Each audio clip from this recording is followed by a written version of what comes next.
Greetings, this is Hyacinth Myers, founder of Empower 7, and welcome to an edition today where we're just talking about embracing yourself. So, for many of you who know about the Empower 7 program, it's actually a program that's about empowered living. Sorry, my throat is so dry. Empowered living for soul conscious women, and it's a program that was born out of my own life experiences, but also out of starting to embrace myself and my story, and actually starting to teach some of the things that it took for me to overcome my adversities. So we spoke briefly, if you watched the video, about the 7 keys to success, or the keys to success. I say 7, but there are more than 7. I'm going to be focusing on the 7, but I will have some bonus videos as well. But if we take the first key, it's actually about embracing. And for those of you who have also read the book, it lays out in more detail 7 steps to overcoming adversity and transforming your life. The book I published last year in April, and it's available. It's not available on Amazon. It is available on my website, so I'll put the link underneath. And the book really speaks, first of all, about embracing our life, because embracing is the first step. Accepting where we are is the first step to being able to move forward, gathering the knowledge, the skills and experience we've already got today, and then being able to move on to the next step. So when I talk to people about embracing their life, they're wondering, what am I talking about?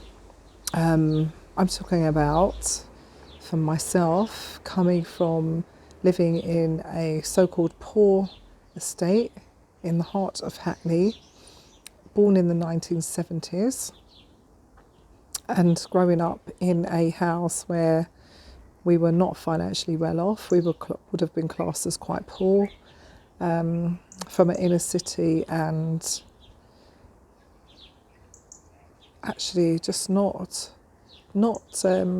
expecting really to excel or to rise in anything. So I attended a normal comprehensive school, and I think, like many other people who are born into estates, there is a view people have of estates and also of people that come from estates. So we were always told to be realistic in what we were doing, and that includes the school careers person who, even though my passion was to become a fashion designer, I was told, do something realistic and get a placement in the local supermarket, which unfortunately was something I did, because at that time I didn't have confidence and I didn't have contacts or knowledge of how to get a fashion placement. That's just one example. I'm just thinking about many people who come from situations or backgrounds where you're expected not to thrive. And it took me until I was in my mid-30s, really. I'm in my late 40s now, I'm 48, to really start to embrace myself, my life, accept where I've come from, accept where I am, and where I am is being a single parent, a lone parent of 2 sons, and I do have a wonderful partner who I don't actually live with, but I am parenting mostly on my own, and also now living my passion of starting to work with women. What many people don't know is, even though I've only been doing this Empower 7 work for about 3 years, I've had my 3-year work anniversary now, I've actually been working in the community for over 30 years. And I think until we start talking about our stories or really reflecting on our life, people usually don't know. They assume. We have social media, excuse the playing in the background. We have social media, and especially Instagram, where you will find me most of the time. People assume you have a really extravagant lifestyle, and they have all kinds of stories as to where you came from and how your life was. It's actually about just showing yourself who you really are, because embracing yourself and your story means not being ashamed of where you came from, not being ashamed of where you are, and really starting to strive to move forward. It also means about mastering yourself. So that means personal and self-development is key. Understanding yourself and also being able to understand others. So for many of you who know, I've also studied psychology for at least 4 years academically, but for I think since my 20s, so more than 20 years I've been interested in psychology and sociology, which is the study of society, cultures and people. For me, and I think like many others, you have to really go back. So you have to start from the beginning, look at your timeline, write down everything that you've been through that's an adversity or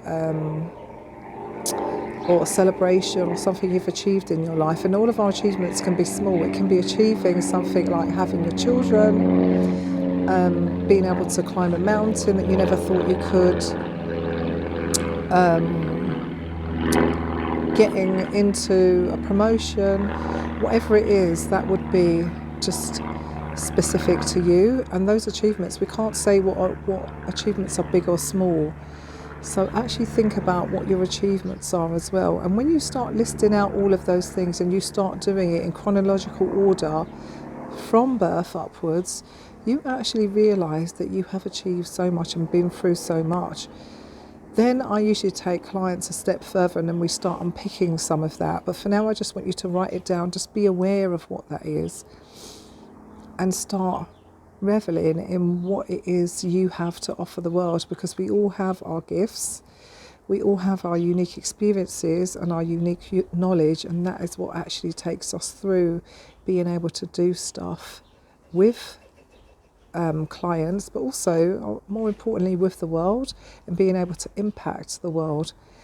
So I just want to leave you with that really for this week. Just do those tasks if you would like. And let me know what you've actually learned, what you've come up with, and write it down.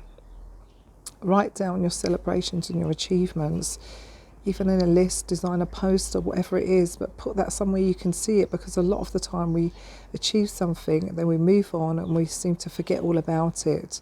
I personally use a highlights board, so I write down any of my achievements, any of my blessings or miracles or things people have done for me. And I do that on a whiteboard that's in my room, my bedroom, and I write on that nearly every day. And that I use to look back on for the month. So when the month is over, I type it up, it goes in a wonderful book. And in that book, I have all of the things that I've achieved that in 2 or 3 months' time, some of those, because they were quite small at the time, they were big at the time, but they'll be quite small now, I would have forgotten about. So that's a really good way of keeping yourself in gratitude really, and keeping yourself really in the mode of knowing that you can achieve anything. So take care for now. I hope that's been helpful actually. If it has, let me know. Don't forget to share, like and subscribe to this channel, and I will put all of my other links in there. This is a beautiful garden sunset in my sister's house, so this is not mine. I would love to have a Zen garden actually, but I live in London in an apartment or a flat with no garden. So this is my blessing for now, actually with my sister. So take care, stay blessed and have a wonderful week. Bye for now.